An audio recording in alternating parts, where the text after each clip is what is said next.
목자 없는 양 같음으로 인하여 불쌍히 여기사 이에 여러 가지로 가르치시더라. 때가 저물어 가매 제자들이 예수께 나와 여짜오되 이곳은 빈들이요 날도 저물어 가니 무리를 보내어 두루 촌과 마을로 가서 무엇을 사 먹게 하옵소서. 대답하여 이르시되 너희가 먹을 것을 주라 하시니 여짜오되 우리가 가서 200데나리온의 떡을 사다 먹이리이까. 이르시되 너희에게 떡 몇 개나 있는지 가서 보라 하시니 알아보고 이르되 떡 5개와 물고기 2마리가 있더이다 하거늘 제자들에게 명하사 그 모든 사람으로 떼를 지어 푸른 잔디 위에 앉게 하시니 때로 100명씩 또는 50명씩 앉은지라.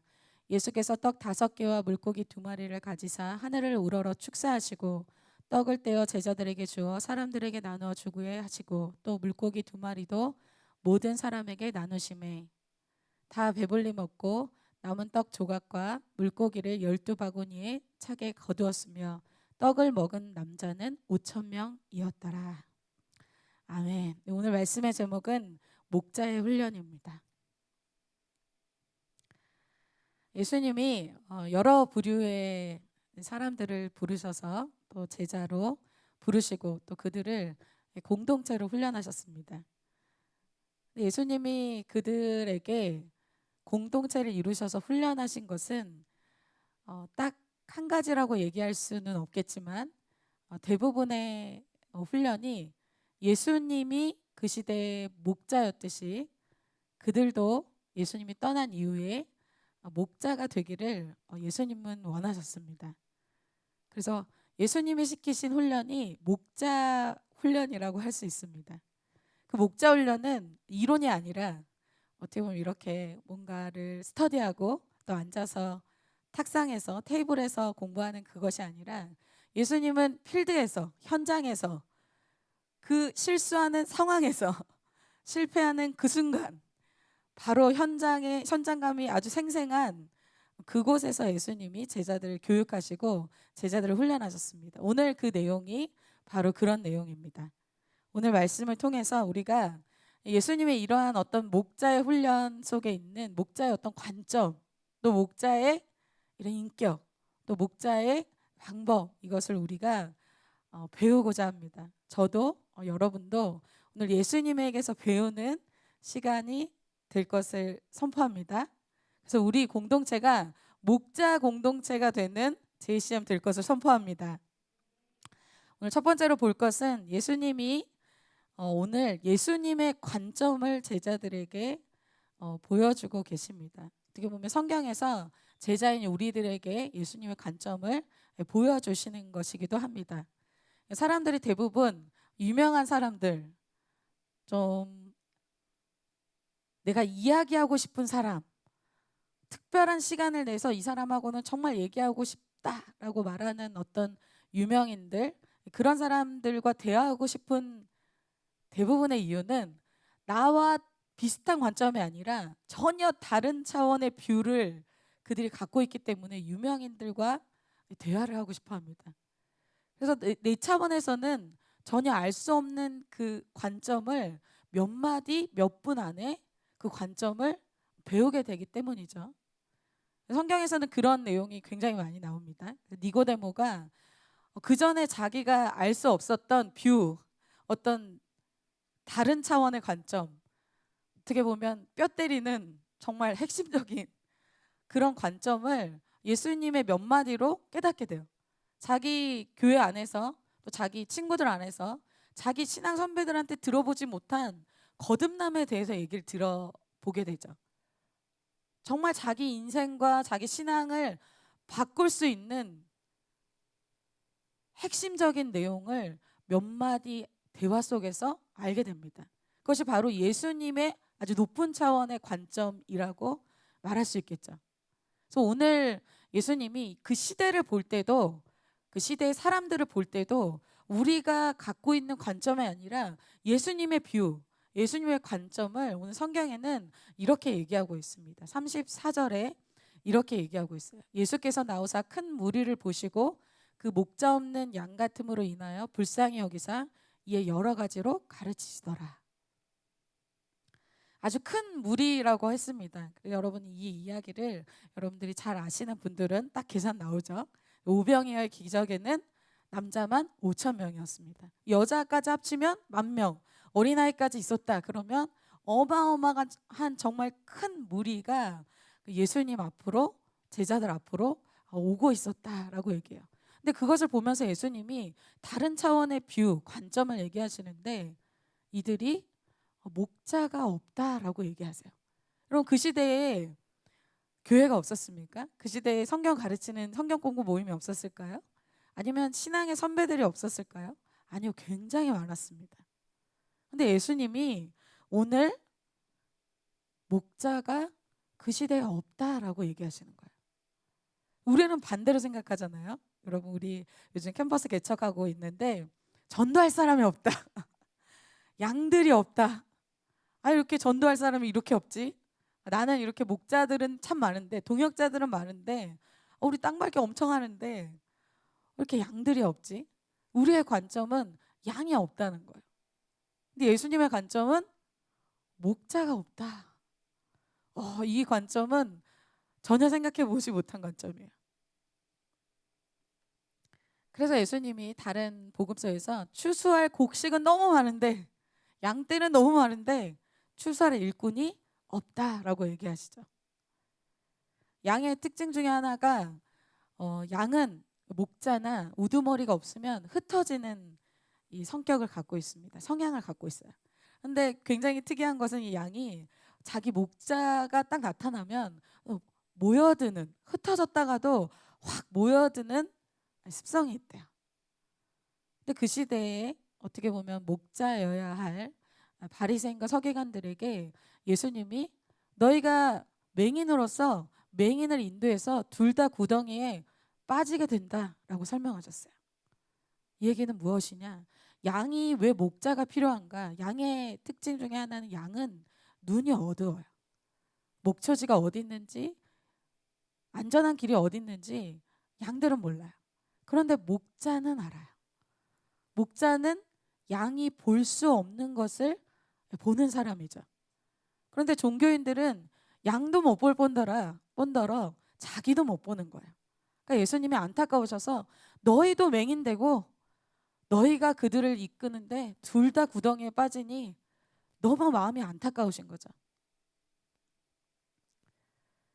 목자는 양의 수준에서 깨달을 수 없는 것, 양이 절대로 찾을 수 없는 것, 그것을 찾게 해주고 알게 해주고 깨닫게 해주는 사람입니다. 예수님은 제자들이 이러한 목자가 되기를 너무나 원하셨어요. 그래서 예수님이 오늘 보여주시죠. 예수님이 이 큰 무리들을 불러서 예수님이 가르치기 시작하셨다라고 얘기해요. 엄청난 이 무리를 가르치시는데 무엇을 가르치시냐? 그것이 누가복음에 아주 구체적으로 나와 있습니다. 누가복음 9장 11절에 이렇게 얘기하고 있어요. 영진 자매님이 한번 읽어주세요.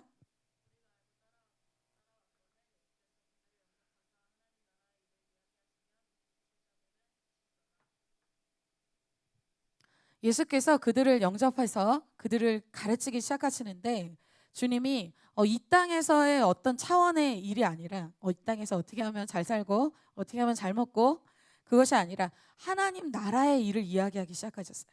킹덤, 하나님의 나라, 영적인 세계, 그들이 들어보지 못한 하나님 나라의 일을 가르쳐 주시기 시작했어요.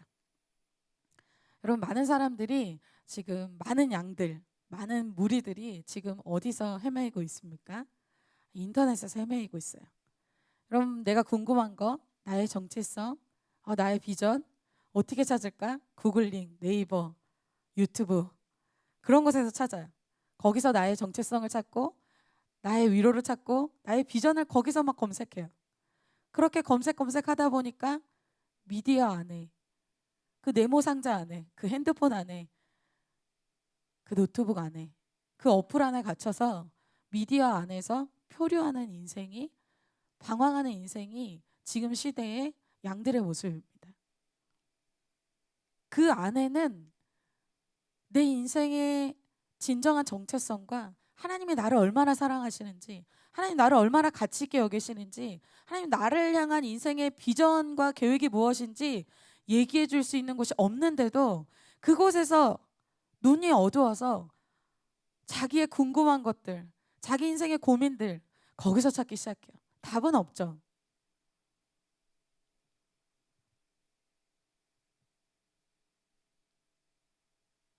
예수님이 그들에게 그들의 인생의 비전이 무엇인지, 정말 인생이 근본적으로 바뀌는 방법이 뭔지, 그리고 이 험악한 세상에서 정말 믿음을 갖고 어떻게 살고 또 영원한 생명을 어떻게 얻는지, 영원한 삶을 또 어떻게 준비하는지 예수님이 이것저것 가르쳐 주기 시작하셨습니다. 예수님이 보실 때 그들의 영혼이 목마르다는 걸 알고 계셨어요. 정말 그들의 영혼이 불쌍하다 여기셨어요. 예수님이 그들에게 이렇게 가르치신 근본적인 동기는 그들이 불쌍하게 여겨졌기 때문이죠.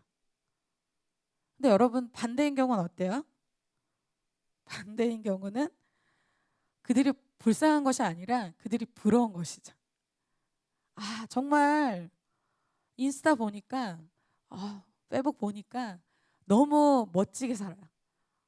아, 다른 친구들, 다른 또래들, 다른 캠퍼스 라이프, 얘네는 이렇게 사네.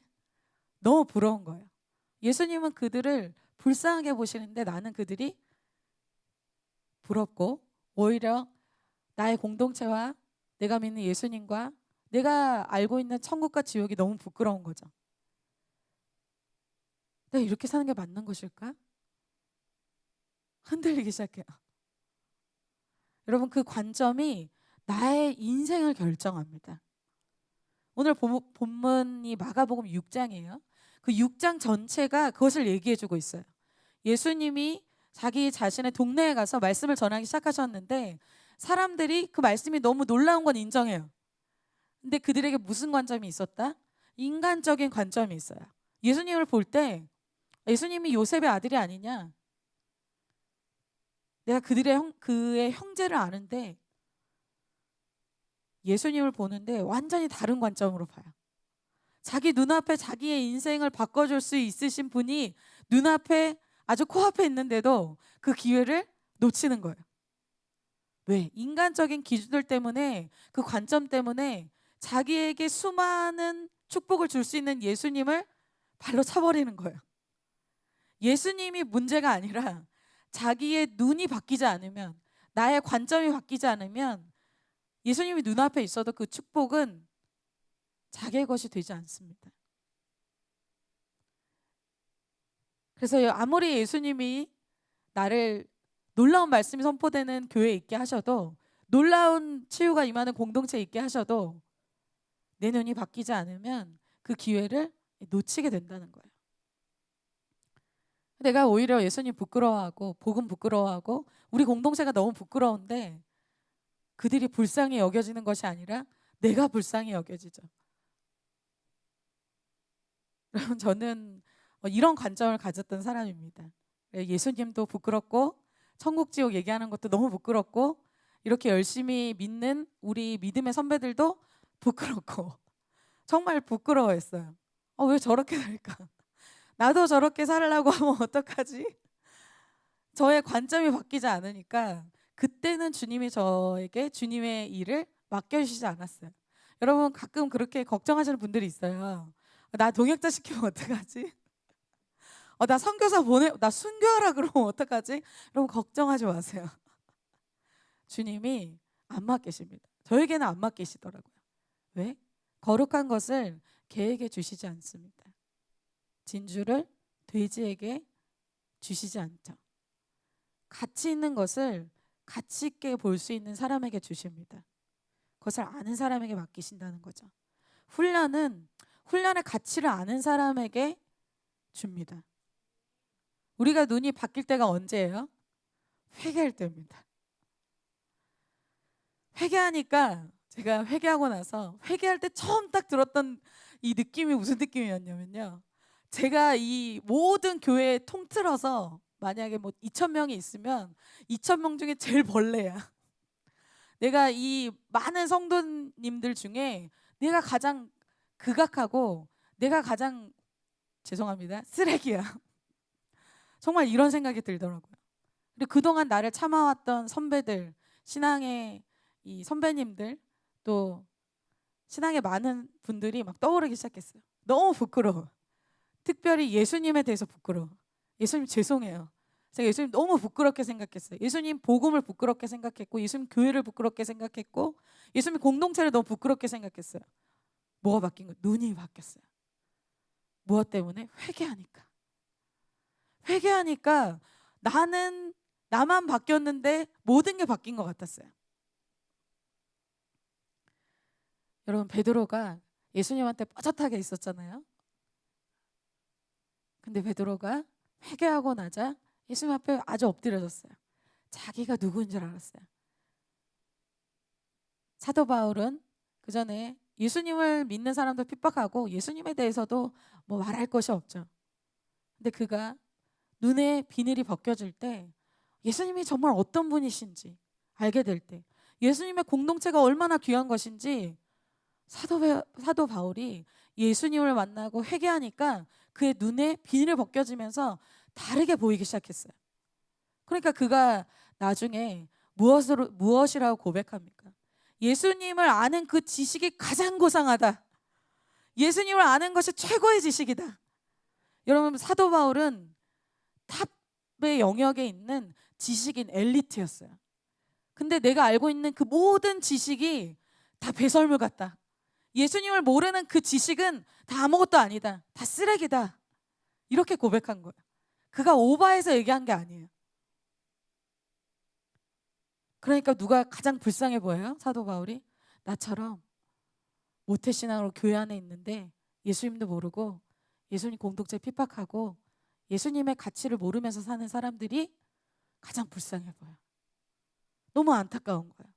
그래서 그들에게 항상 앞에 가서 자기 간증을 하죠. 나는 이런 사람이었다. 나는 이런 사람이었다. 그런데 예수님을 만나니까 나의 눈이 바뀌었다.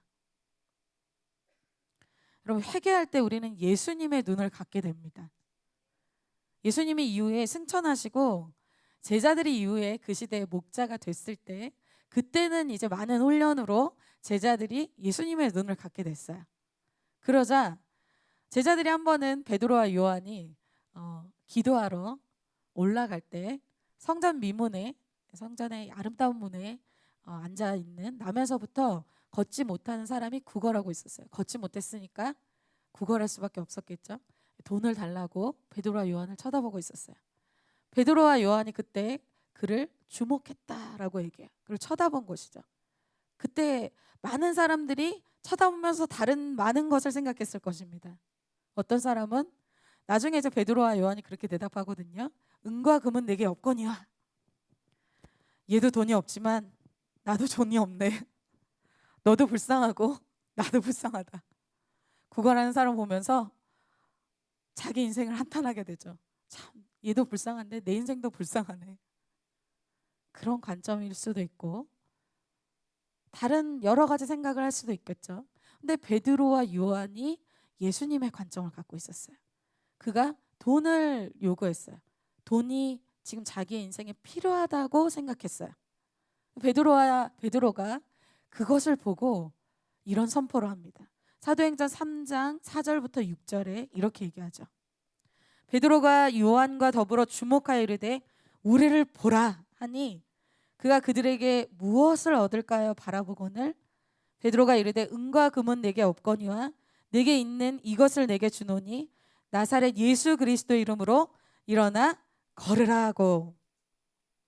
이 사람 정말 불쌍하다. 이 사람 돈 줘야지. 이렇게 생각한 게 아니에요. 이 사람에게 지금 정말 필요한 게 돈이 아니라는 거예요. 이 사람에게 정말 필요한 것은, 그 사람 인생에 필요한 것은 나사렛 예수 그리스도가 필요하다는 것을 알았어요. 그럼 이 시대에 뭐가 필요해요? 이 시대에 재정이 필요할까요? 이 시대에 더 필요한 게 스펙이에요? 물론 둘 다 필요하겠죠. 그들의 인생을 진정으로 변화시켜 줄 것은 그러나 돈과 스펙이 아니에요. 우리 시대에 필요한 것은 예수 그리스도예요. 여러분들이 캠퍼스에 갔을 때, 캠퍼스의 사람들을 봤을 때 그 필요를 볼 수 있어야 돼요. 그런 예수님의 관점을 갖고 있어야 돼요. 예수님께로 잃어버린 양들을 이끄는 목자들이 일어날 것을 선포합니다. 두 번째로는 예수님이 그들을 어떻게 섬기셨는지를 보여주고 있어요. 오늘의 사건은 사실은 제자들 편에서는 정말 즉흥적이고 계획되지 않은 일이었죠. 본문의 전 내용을 보면 알 수 있는데요. 그 내용을 한번 보겠습니다. 마가복음 6장 30절부터 33절에 이렇게 얘기하고 있어요. 사도들이 예수께 모여 자기들이 행한 것과 가르친 것을 낱낱이 고하니, 이 얘기는 사도들 12제자들이 어디 갔다 왔냐면 전도 여행을 갔다 왔어요. 그래서 자기들이 행한 것, 자기들이 전도했을 때 어떤 일이 일어났는지 낱낱이 보고했대요. 굉장히 시간이 많이 걸렸겠죠. 시간이 많이 걸린 그 타이밍, 그리고 제자들이 어떤 상황이었냐. 그래서 예수님이 너희는 따로 한적한 곳에 가서 잠깐 쉬어라. 정말 말 그대로 잠깐 쉬게 됐어요. 이는 오고 가는 사람이 많아 음식 먹을 겨를도 없대요. 여러분, 우리 아침에 정말 일찍 일어나서 땅 밟기 하고 요즘에 큐티하는데 저희 아침을 먹잖아요. 그죠? 우리 아침 먹고 있어요. 요즘 빠바에서 아침을 먹고 또 커피 전문점도 가서 커피도 마셔요. 제자들은 그럴 겨를도 없어. 정말 예수님 말 그대로 잠깐 쉬게 됐어요. 이에 배를 타고 한적한 곳에 갈세. 한적한 곳은 베세다로 제자들이 쉬도록 그곳으로 간 것이었죠. 근데 그들이 가는 것을 보고 많은 사람이 그들인 줄을 안 거예요. 예수님과 이 제자들이다. 모든 고을로부터 그들이 도보로 그곳에 달려갔대요. 쉬러 간 곳에 이 양떼들이 기다리고 있는 거예요. 우리 동역자들은 웃고 있는데 그들보다 먼저 갔대요. 기다리고 있어요. 맙소사. 어때요? 제자들이 쉴 수가 없는 거예요. 제자들의 지금 컨디션이 어때요? 제자들의 스케줄이 어때요? 굉장히 타이트하고 지금 컨디션이 좋지 않아요. 제자들은 쉬고 싶어요. 그리고 예수님이 그걸 아시고 또 잠깐 쉬도록 제자들에게 벳세다로 가게 하신 것이죠. 근데 여러분, 누구를 섬길 때 정말 나의 이 컨디션이 아주 최상이고 또 내가 스케줄도 아주 널널할 때는 괜찮습니다. 지금은 괜찮지. 근데 바로 이 순간 이렇게 스케줄이 아주 타이트하고 또 너무 정신이 없고 또 몸도 이미 지칠 대로 지쳤다고 할 때 이때는 정말 수많은 생각이 들죠. 그래서 많은 사람들이 이때 꼭 지금이어야 되는가? 뭐 우리들은 항상 많고 항상 주님의 이름 많은데 항상 양떼들은 많은데 다음에 하지. 섬김? 한 2학년 때 하지. 나 20대 좀 지나고 30대에 하지. 그런 생각이 들어요. 그리고 제자들이 여러분 여태까지 뭐 한 거예요? 주님의 일을 안 한 게 아니잖아요. 전도 여행하고 왔어요. 그래서 사람들이 대부분 방학 때 헌신을 많이 해요. 방학 때가 딱 끝나면 자체 신앙 휴가, 자체 신앙 휴학 잘 안 보여요. 그만큼 힘들다는 것이죠. 근데 여러분, 우리가 어떻게 보면 자기를 부인하고 자기를 십자가 질 수 있는 사실 능력이 있습니다. 우리가 우리의 과제가 있을 때 우리의 스펙을 쌓아야 될 때는 자기 부인하고 자기 십자가를 져요. 밤을 새기도 하고 또 아침 일찍 일어나서 가기도 합니다. 그러니까 밤새서 스펙 쌓는 거, 또 나를 위해서 나의 몸을 위해서 운동하는 거 할 수 있죠. 그런데 문제는 이게 나를 위해서가 아니라 남을 위해서 할 때는 좀 문제가 된다는 거예요. 근데 여러분 생각해 볼까요? 오늘 가장 힘드신 분은 사실 예수님입니다. 예수님은 항상 밤 늦게까지 병자들을 치유하셨어요. 밤 늦도록 또 기도하셨습니다. 새벽 미명에 또 일어나셔서 또 가장 일찍 일어나셔서 기도하셨어요.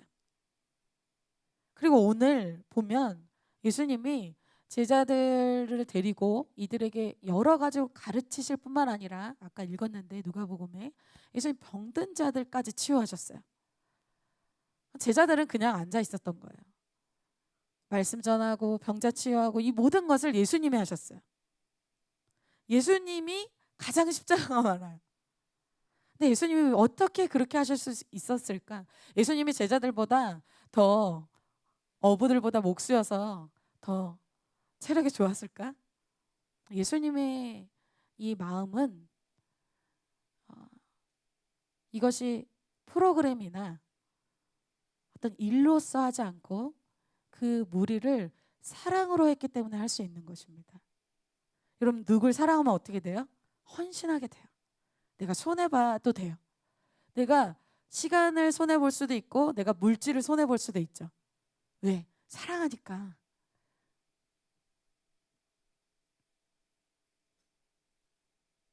프로그램이나 일로서 하면 그렇게는 못해요. 내 손해보는 선 안에서, 손해보지 않는 선 안에서, 내 물질, 내 시간, 내 스케줄, 손해보지 않는 선에서만 할 수 있어요. 근데 예수님이 목자가 되셔서 우리에게 어디까지 헌신하셨는지를 보여주고 있으세요. 예수님은 어디까지 헌신하셨습니까? 예수님이 우리를 위해서 자기 목숨까지 헌신하셨어요. 자기의 죄 때문도 아니에요.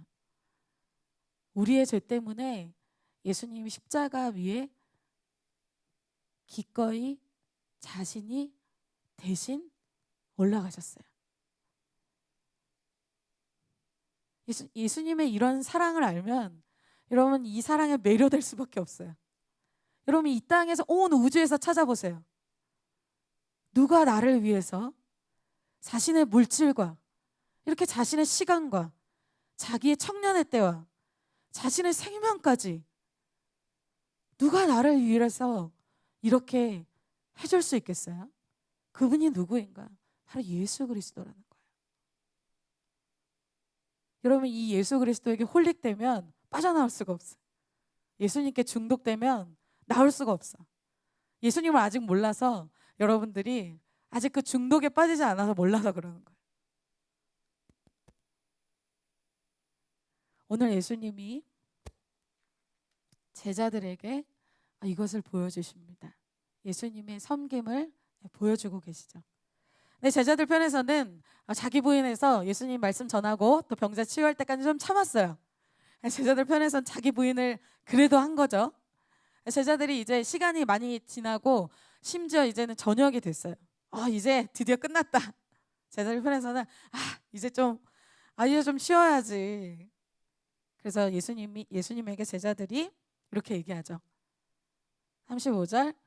네, 우리 모세 형제님이 한번 읽어주세요. 36절까지.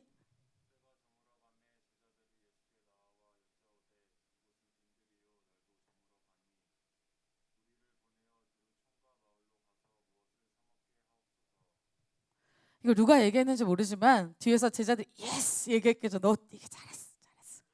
예수님한테 얘기하고 있을 때 뒤에서 잘했어. 드디어 이제 끝났어. 이제 날도 저물어 가는데 타당한 이유가 있어요. 여긴 빈들, 여기 산, 아무것도 없어요, 예수님. 자, 이제 보냅시다. 되게 정중하게, 젠틀하게 합리적인 이유를 대고 제자들이 얘기합니다. 그래서 주님의 계획은 이제는 양들이 아니라 제자들을 훈련하시는데 목적이 있으시죠. 예수님이 이제 제자들에게 말씀을 전하기 시작하십니다. 예수님의 말씀 마지막이에요. 오늘 말씀 되게 빨리 끝나네요. 우리들을 이제 나가서 흩어지게 해서 사 먹게 합시다. 이렇게 제자들이 얘기할 때 예수님이 제자들에게 말씀하십니다. 대답하여 이르시되 너희가 먹을 것을 주라 하시니 여짜오되 우리가 가서 200데나리온의 떡을 사다 먹이리까. 너희가 먹을 것을 주라. 바로 제자들이 얘기하죠. 아니 200데나리온의 떡을 사다가 우리가 먹이라는 말씀입니까? 이렇게 물어봤어요. 그럼 이 대화가 요한복음에서 또 나오는데 이것이 바로 빌립과 예수님의 대화라고 요한복음에 아주 구체적으로 기록하고 있어요. 요한복음 6장 5절부터 6절에 이렇게 얘기했어요. 우리 선우자매님이 한번 읽어주세요.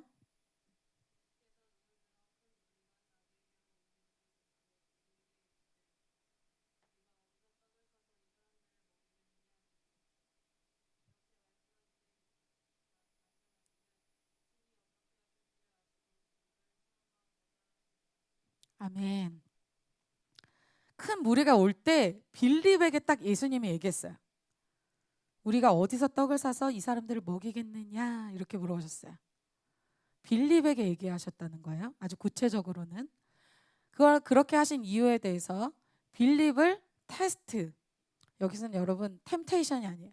유혹, 넘어뜨리기 위한 사단의 어떤 그런 시험이 아니라 테스트. 테스트는 뭐예요? 주님의 트레이닝, 훈련. 빌립의 약점을 아시기 때문에 이것을 뛰어넘게 하려는 하나님의 선한 트레이닝이라는 거예요.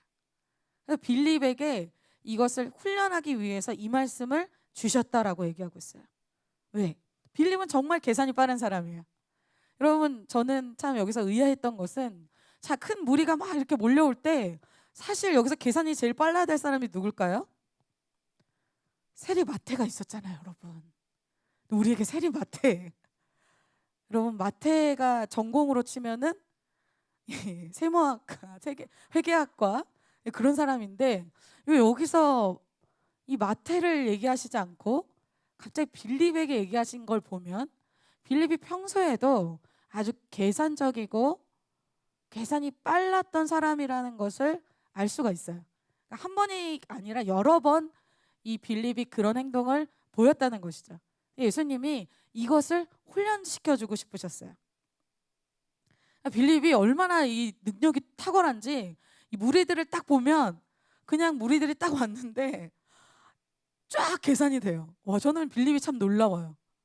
200데나리온의 떡을 사다가 아주 조금씩 나눠줘도 그것이 부족합니다. 이렇게 아주 명쾌하게 대답을 해줬어요. 와, 지니어스. 여러분 그렇게 하실 수 있겠어요? 한 번에 쫙 보고 큰 무리를 보고 와, 200데나리온 딱 계산이 나오는 거예요. 여러분, 예수님이 제자들을 훈련할 때 우리에게도 마찬가지입니다. 사건을 가지고 훈련하세요. 여러분의 삶에 일어나는 사건, 여러분의 눈앞의 사건을 통해서 실패도 하게 하시고 또 실수도 하게 하셔서, 물론 하나님이 하게 하시는 건 아니지만 내가 그것을 하는 그것을 통해서 배우게 하십니다. 그래서 빌립이 이 말을 했다는 거예요. 그래서 37절에 너희가 먹을 것을 주라 말씀하셨을 때 우리가 가서 200데나리온의 떡을 사다 먹이리까 이 말을 한 사람이 빌립이라고 얘기하고 있죠. 그래서 이르시되 너희에게 떡 몇 개가 있는지 가서 보라. 가서 보지는 빌립이 않았어요. 왜? 빌립이 그 전에 37절에 그렇게 얘기했잖아요. 200데나리온의 떡을 사다 먹이리까? 이렇게 얘기한 사람이 빌립이에요. 여러분 200데나리온은 한 데나리온은 하루 일당 품삯이잖아요. 200일 동안 일한 돈 1,500만 원, 2천만 원의 돈이 필요한데 주님 저희에게 이런 재정 없습니다. 계산 딱 하니까 적어도 이게 필요한데 저희 아시잖아요. 그런 돈 없어요. 그런 능력 없어요, 주님. 빌립이 항상 주님의 말씀 앞에, 사건 앞에 이렇게 반응했어요. 계산을 하는 거예요. 이것이 가능할까? 가능하지 않을까? 주님, 이것은 저희가 이것을 하기에는 불가능합니다. 빌립이 이렇게 대답할 것을 예수님이 아셨어요. 빌립이 항상 말씀이 떨어지면 이렇게 예측하는 사람이라는 것을 아셨어요. 계산하는 사람이라는 걸 아셨어요. 그리고 여러분 여기에 빌립의 빅픽처가 있죠. 빌립이 이렇게 얘기하면서 뭘 원하는 걸까요? 주님, 돈도 없고 상황도 안 좋은데 쉽시다. 빌립이 딱 그렇게 얘기하진 않지만 빌립의 마음속에, 빌립의 큰 그림 안에는 이것이 있는 거예요.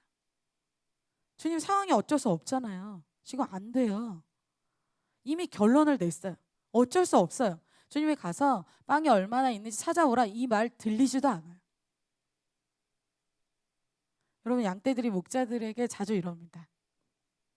목자님, 저 안 돼요. 어쩔 수 없어요. 다 아닌 것처럼 여러분, 제가 양떼일 때도 그랬어요. 목자 언니, 저 오늘은 점점점 안 될 것 같아요. 점점점 타당한 이유를 다 얘기해요. 목자 언니는 속아주죠. 그래, 알았어. 예수님이 빌립의 이 마음 모르실까요? 다 알고 있어요. 빌립이 내가 완벽하지. 근데 어때요? 예수님이 다 알고 있어요. 근데 예수님이 이것을 판단하거나 정죄하기 위해서 그러시는 것이 아닙니다. 빌립에게 가르쳐주기 위해서예요. 이렇게 빌립이 계산해서 아무것도 하지 않을 때 오늘 이 예수님이 주신 테스트, 이 훈련, 이 트레이닝에서 아주 명쾌함을 주는 사람이 나타났는데 그 사람이 바로 안드레입니다. 안드레가 갑자기 혜성처럼 나타나서 예수님의 마음을 아주 시원하게 해줘요. 빌립은 너무 당황스러울 정도로 이 안드레의 모습이 아주 충격적이죠. 안드레에게 빌립이 엄청난 것을 배우게 됩니다. 요한복음에서 이렇게 얘기해요. 요한복음 6장 8절부터 9절입니다. 우리 현아자매님이 한번 읽어주세요.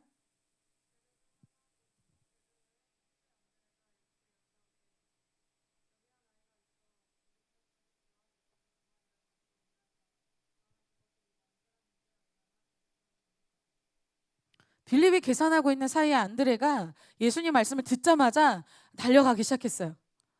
떡 몇 개가 있는지 알아봐. 그 말을 듣자마자 안드레는 계산하지 않아요. 계산 능력이 별로 없었던 것 같아요.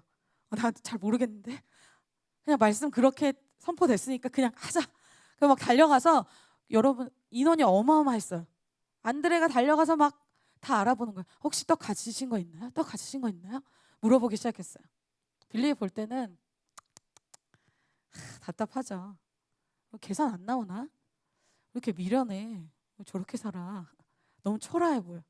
근데 또 중요한 것은 안드레가 그래서 대박 큰 물고기 5점에 같이 먹을 수 있는 엄청난 물고기를 모아서 갖고 왔으면 좋겠는데 안드레가 심지어 갖고 왔는데 어린아이 도시락 하나를 갖고 온 거예요. 안드레도 참 쑥스럽고 빌립 볼 때는 한심하죠. 진짜 바보 같다. 그래서 순종해서 뭐 지금 갖고 온 게 뭐야? 근데 여러분 지금 안드레가 뭐 한 것입니까? 계산하지 않고 순종했어요. 예수님이 떡이 몇 개인지 알아보라는 그 말씀 때문에 계산하지 않고 그가 찾아보기 시작했죠. 근데 여러분 아까 얘기한 대로 그렇게 해서 순종해서 얻은 것이 너무 초라했습니다. 여러분 여기서 여러분들이 잘 아는 그 오병이요. 그 떡, 보리떡은 어떻게 보면 정말 평범한 빈민층 사람들이 먹는 어떤 그런 거예요. 갖고 온 게 너무 초라하고 정말 평범한 거예요. 안드레의 모습도 안타깝고 참 이걸로 뭐가 되겠나 하는 마음이 안드레조차도 들었어요. 그래서 안드레가 주님, 제가 갖고 오긴 했는데 이것으로 뭐가 될까요? 이렇게 얘기했어요. 근데 여러분 예수님이 온 이 곳에 다니고 다녀도 이것밖에 나오지 않을 것이라는 걸 모르셨을까요? 예수님이 알고 계셨어요. 제자들에게 지금 가르쳐 주고 계세요. 예수님은 제자들이 200데나리온 없다는 거 알고 있어요. 이 5천 명 이상의 사람들을 먹일 수 없다는 거 알고 있어요. 주님이 제자들에게 이 말씀을 주시는 것은 목자가 되는 것은 계산이나 능력이 아니라고 얘기하시는 거예요. 여러분 예수님이 제자들을 직접 부르셨습니다. 한 사람 한 사람을 제자들이 제가 제자 되겠습니다 해서 온 게 아니라 예수님이 직접 찾아가셔서 부르셨어요. 그러니까 예수님이 제자들에 대해서 아주 잘 안다는 거예요. 제자들 중에 문벌 있고 학식 있는 사람이 별로 없었어요. 세리와 어부들, 정치계에 막 소리를 내고 싶은 열심당원, 막 정말 여러 부류의 사실은 너무나 평범하고 너무나 능력 없고 그런 사람들이 대부분 많았어요. 그래서 여러분 다른 성경 구절에 너희의 부르심을 보라 이렇게 얘기하잖아요. 능력적으로 될 만한 사람들이 아니라 오히려 될 만하지 않은 사람들을 예수님이 부르셨다는 거예요. 우리가 첫 번째 본 게 뭐예요? 예수님의 관점이죠. 예수님은 그걸 보는 게 아니에요. 제자들에게 인간적으로 부족함이 있는 거, 주님 저는 이게 부족해요. 저는 이게 스펙이 부족하고 저는 수많은 것이 부족해요. 이것을 예수님이 보지 않는다라는 거예요. 예수님이 보는 관점은 남들이 보지 못하는 거예요.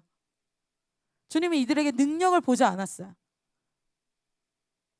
그들이 처음에 주님의 선택을 받았을 때 모습이 어때요?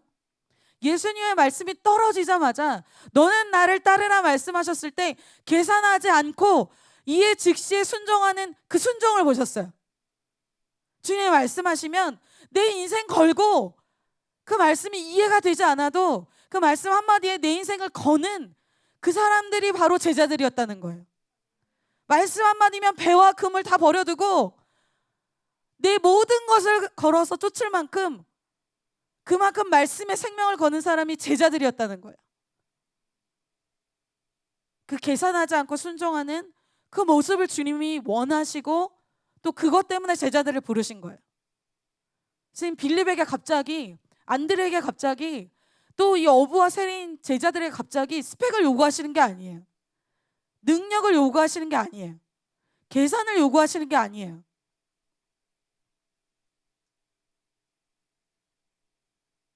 순종을 원하시는 거예요.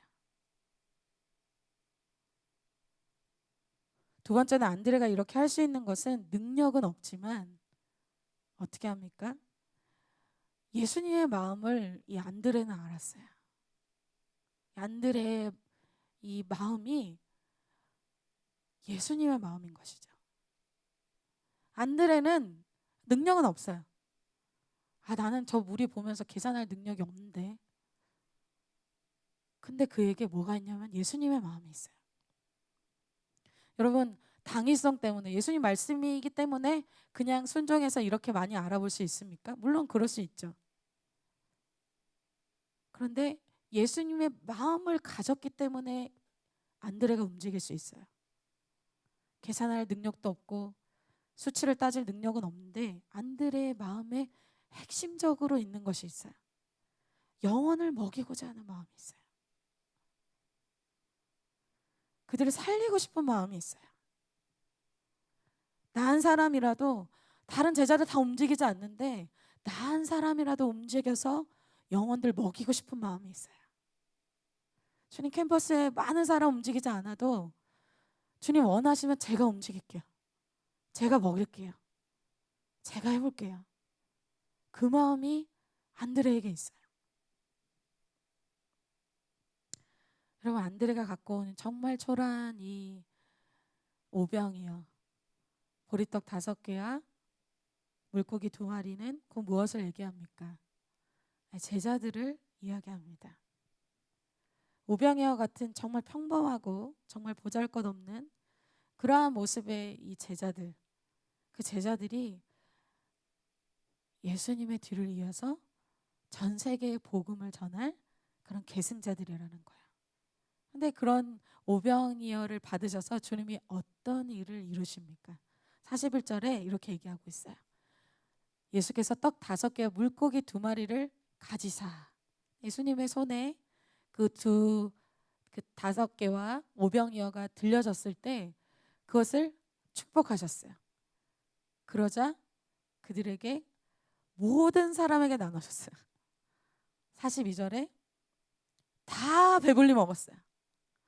빌립의 계산이 점점 멀어지고 있어요. 43절에 남았대요. 남은 떡 조각과 물고기를 12바구니에 차게 거두었어요. 44절에 떡을 먹은 남자만 5,000명이었어요. 이런 빌립의 계산과는 너무나 다른 기적들이 일어났어요. 남자만 5,000명이었어요. 주님이 오병이어를 들어서 사용하시고 축복하시면 이런 기적의 역사가 일어납니다. 사실 저는 이것을 보면서 베드로가 성령을 받고, 그가 무식한 어부였는데도 성령을 받고 그가 한 번 설교를 했는데 그 한 번 설교한 그 자리에서 3,000명이 구원받는 그 역사가 묵상이 됐어요. 베드로에게 있어서 이것은 기적이죠. 빌립에게 이것을 알려주시는 것입니다. 말씀에 사로잡힌 인생, 그 말씀에 계산하지 않고 내 인생 던져보는 그러한 사람, 영혼을 돕고자 하는 예수님의 마음을 가진 사람, 그 사람을 통해서 주님이 기적을 일으키실 것이다. 빌립에게는 이것이 큰 메시지가 되었을 것입니다. 이거 불가능한데? 그런데 그것이 가능하게 되는 것을 눈앞에서 봤어요. 정말 자기의 계산 속에 사는 사람에게는 있을 수 없는 일들이 일어난 거야. 안드레를 보면서 빌립이 너무나 많은 것을 배웠어요. 결론이에요. 오늘 오늘 이야기를 해시태그로 딱 정리를 하면 어떤 걸까? 오병이어. 여러분들 잘 아는 오병이어도 있을 수 있겠지만 더 큰 주제는 뭘까요? 여러분 오늘 주제는 작은 이 물고기랑 작은 떡으로 5천 명 이상 먹였대. 물론 놀라운 일이죠. 그러나 핵심 해시태그는 세리와 어부 같은 사람들이 목자가 되었다는 거예요. 그들을 통해서 그 시대를 먹이고 그 시대를 바꿨다는 것입니다. 12명만으로도 그것이 가능했어요. 우리 12명 이상 있죠 지금? 캠퍼스 뒤집어 놓을 수 있습니다. 예수님은 자신이 목자이시면서 또 목자 공동체를 이루셔서 그들이 목자가 될 수 있도록 이끄셨어요. 그 핵심은 예수님을 닮는 것입니다.